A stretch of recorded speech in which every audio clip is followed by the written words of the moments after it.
सो इस कोर्स में मैं आपको सबसे पहले बताऊंगा कि फर्स्ट ऑर्डर ऑब्जर्वेबल क्या होता है।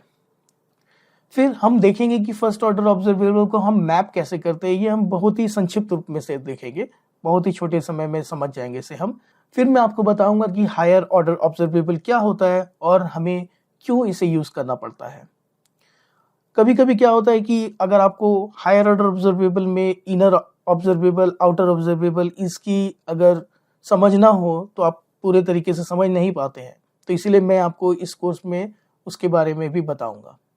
फिर हम लोग जानेंगे कि हायर ऑर्डर ऑब्जर्वेबल को हम मैप कैसे करते हैं, क्योंकि हायर ऑर्डर ऑब्जर्वेबल अगर हम यूज कर रहे हैं तो हमें उसे मैप भी करना होगा।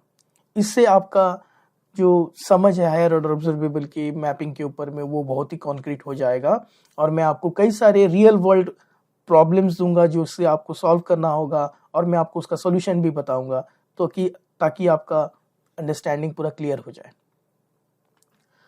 कभी भी थियोरिटिकल नॉलेज अगर रहे तो फिर आप अच्छा सॉफ्टवेयर इंजीनियर नहीं बन सकते हैं।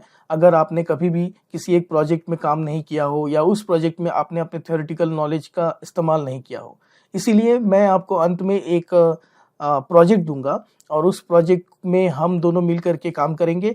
मैं उस प्रोजेक्ट में कई सारे सिचुएशन ऐसे क्रिएट करूंगा जहां हायर ऑर्डर ऑब्जर्वेबल की ज़रूरत है, उसकी मैपिंग की ज़रूरत है, तो फिर मैं आपसे पूछूंगा और फिर आप उसमें अपना आंसर दे सकते हैं और या फिर मेरा सॉल्यूशन चेक कर सकते हैं और इस तरह हम आगे बढ़ेंगे।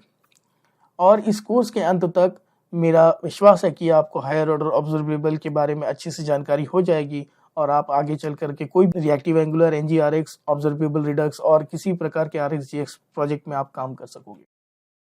तो चलिए जानते हैं कि आरएक्सजीएक्स हायर ऑर्डर ऑब्जर्वेबल आपको क्यों सीखना चाहिए।